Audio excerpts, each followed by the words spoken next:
Halo semuanya, saya Dionesia Tresya Gloria, Prodi Kewirausahaan.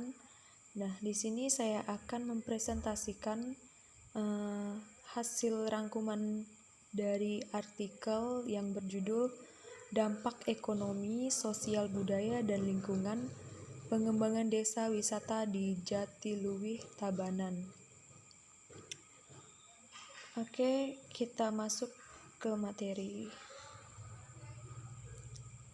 Nah, ini dia dampak ekonomi, sosial, budaya, dan lingkungan pengembangan desa di wisata di Jatiluwih, Tabanan.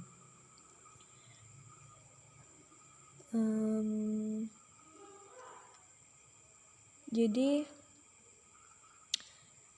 pariwisata merupakan industri non-migas yang dijadikan sebagai sektor andalan dalam menghasilkan devisa di beberapa negara di dunia seperti Amerika, Australia, Thailand, Singapura, Malaysia, dan Indonesia. Pariwisata merupakan salah satu jenis dari industri yang mampu meningkatkan pertumbuhan ekonomi yang cepat, menyediakan lapangan kerja, meningkatkan penghasilan dan standar hidup, serta menstimulasi sektor-sektor produktivitas lainnya seperti industri kerajinan tangan dan cenderamata, penginapan dan transportasi. Nah, dalam kegiatannya, industri pariwisata melibatkan beberapa sektor seperti sektor ekonomi, sosial, budaya, politik, keamanan, dan lingkungan yang secara bersama-sama menghasilkan produk pelayanan jasa kepariwisataan yang dibutuhkan oleh wisatawan. Sehingga dapat dikatakan bahwa pariwisata merupakan fenomena sosial, ekonomi, budaya, psikologi, dan geografi. Dari tiga potensi pariwisata yang ada di Bali seperti keindahan alam, keunikan budaya, dan masyarakat yang ramah telah menjadi daerah ini sebagai salah satu daerah tujuan wisata internasional yang sangat terkenal di dunia. Sektor kepariwisataan telah menjadi motor penggerak perekonomian dan pembangunan di Bali sejak tahun 1970-an. Nah, di situ di tahun itu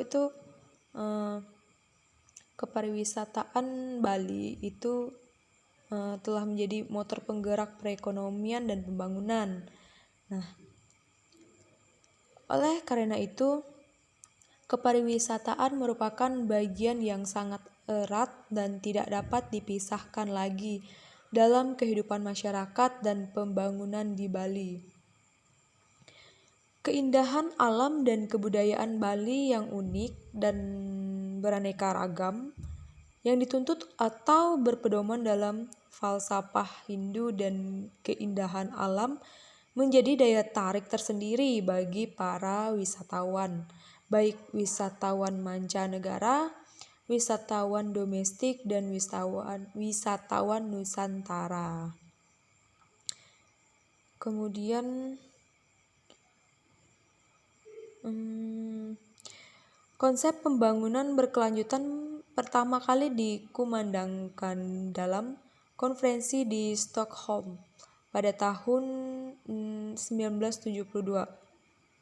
Selanjutnya, konferensi ini dikenal dengan Stockholm Conference on Human and Environment. Secara singkat, definisi pembangunan berkelanjutan adalah sebagai berikut, yaitu sustainable development is defined as a process of meeting the present need without compromising the ability of the future generation to meet their own need. Nah, dari kutipan di atas dapat dijelaskan bahwa pembangunan berkelanjutan merupakan suatu proses pembangunan yang berusaha untuk memenuhi kebutuhan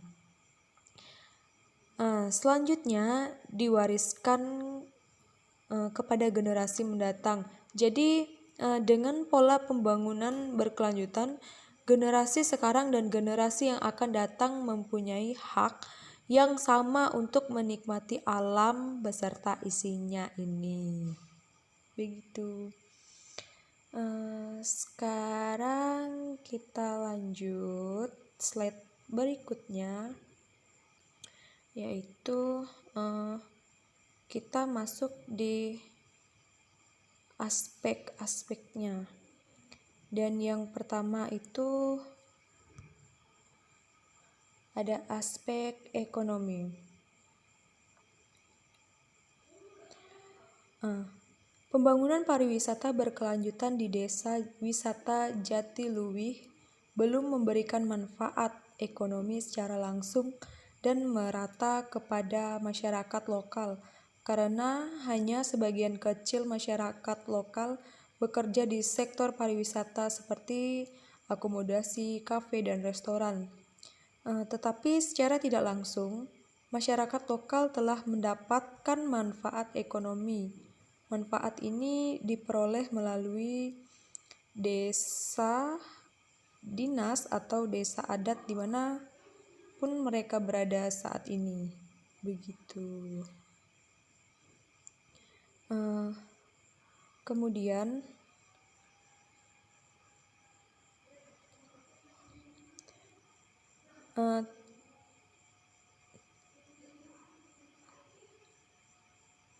tiket masuk objek wisata di Desa Wisata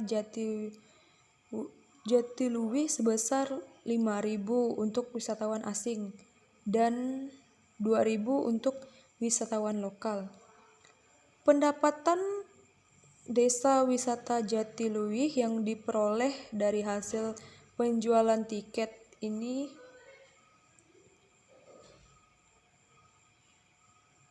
hasil dari penjualan tiket tersebut dibagi 5, yaitu untuk yang pertama untuk petugas pemungut tiket masuk, dan yang kedua untuk pemerintah daerah Kabupaten Tabanan, dan yang ketiga untuk Desa Adat Gunung Sari, dan yang keempat untuk Desa Adat Jatiluwih.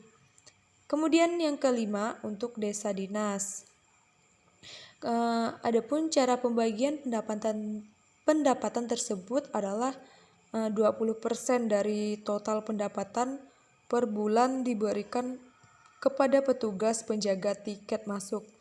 Sisanya yang sebesar 80% dijadikan 100% kembali, kemudian dibagi 3, yaitu untuk pemerintah daerah Kabupaten Tabanan, Desa Adat Gunung Sari, dan Desa Adat Jatiluwih, dan desa dinas yang berturut-turut mendapatkan bagian sebesar 15%, 26%, 24%, dan 35%.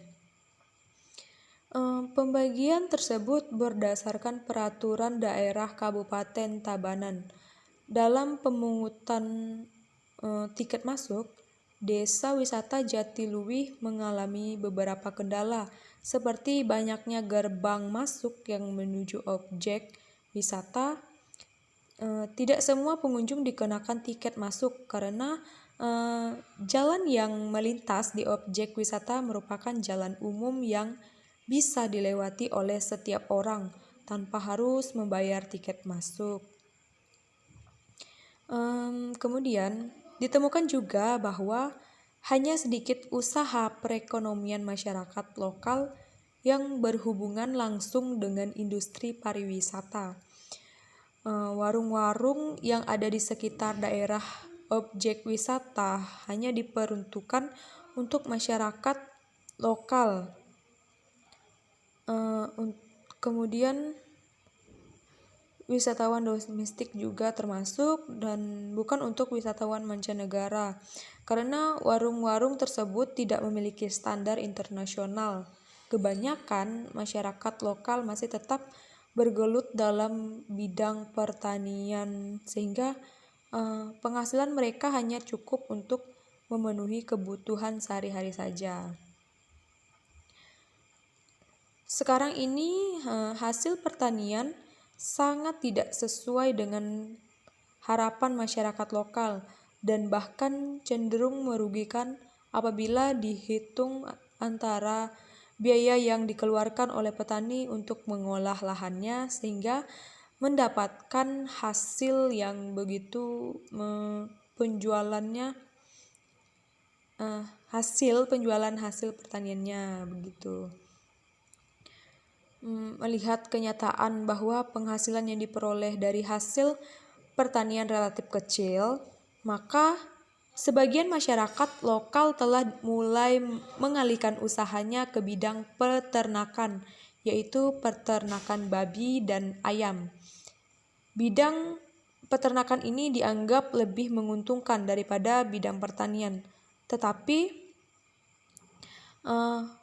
peralihan usaha masyarakat lokal dari pertanian ke peternakan akan mengakibatkan berkurangnya lahan pertanian, yang biasa kita sebut ladang dan persawahan, dan juga akan mengakibatkan adanya polusi terkhusus polusi udara yang ditimbulkan oleh kotoran-kotoran ternak tersebut. Begitu. Oke, kita lanjut ke aspek yang berikut, yaitu aspek sosial budaya. Kehidupan sosial budaya masyarakat di desa wisata Jatiluwih masih sangat kental. Ini dibuktikan masih antusiasnya masyarakat lokal untuk melakukan berbagai macam upacara keagamaan seperti piodalan, pecaruan, pamungkahan, dan lain-lain.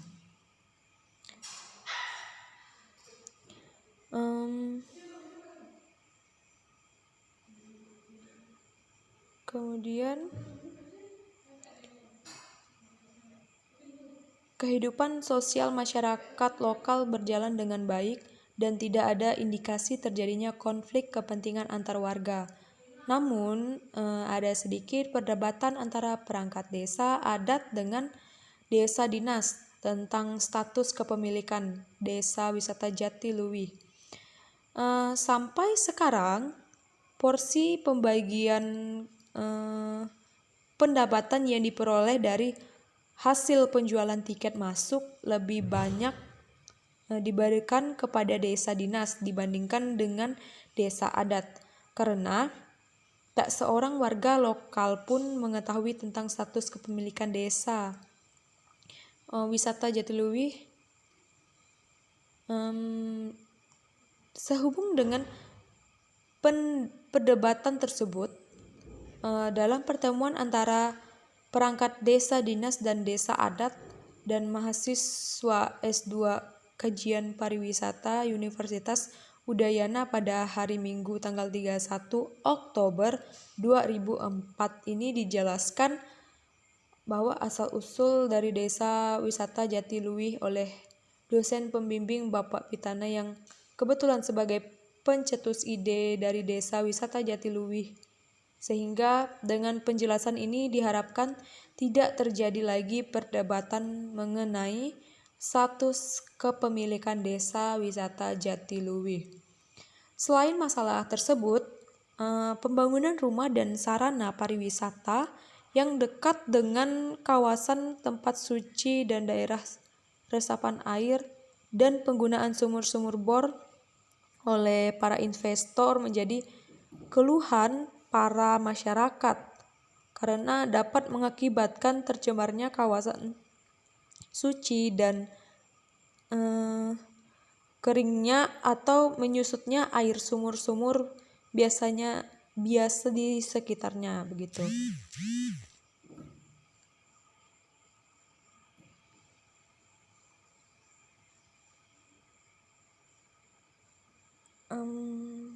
Kemudian kita lanjut di aspek lingkungan. Pembangunan pariwisata di desa Jatiluwih tidak mengakibatkan dampak negatif, terhadap lingkungan dan penurunan kualitas tanah atau lahan pertanian, baik lahan peladangan maupun persawahan. Ada 2 jenis padi ditanam pada wilayah persawahan Desa Wisata Jatiluwih, yaitu padi merah tahunan dan padi hibrida, yang mana masing-masing jenis padi tersebut ditahan setahun sekali. Kedua padi tersebut ditanam secara bergiliran. 6 bulan pertama ditanam jenis padi merah, kemudian 6 bulan berikutnya padi hibrida. Tanaman padi merah mempunyai beberapa keuntungan, yaitu keuntungan seperti lebih tahan dari serangan penyakit dan harga jual gabah atau berasnya lebih mahal, tetapi waktu panennya lebih lama. Sedangkan padi hibrida juga memiliki keuntungan atau keunggulan, yaitu lebih cepatnya panen, tetapi padi hibrida kurang tahan terhadap serangan penyakit dan harga jual gabah atau berasnya lebih murah. Pengalihan fungsi lahan persawahan dan perladangan ke peternakan akan membawa dampak negatif apabila tidak dicermati dengan baik. Dengan ini, pengalihan fungsi lahan ini akan menimbulkan pengurangan lahan pertanian dan polusi udara pun menjadi buruk. Oleh sebab itu, perlu adanya kebijakan yang bisa mengurangi pengalihan lahan tersebut. Tidak ditemukan adanya sistem pengolahan limbah yang berasal dari kotoran hewan ternak seperti sapi, babi, dan ayam. Kotoran hewan tersebut dapat dijadikan sebagai pupuk organik. Sedangkan kotoran ternak ayam dijual keluar daerah karena tidak cocok untuk tanaman padi. Keberadaan sarana dan prasarana pengolahan limbah, khususnya limbah yang berasal dari kotoran ternak, sangat diharapkan masyarakat lokal.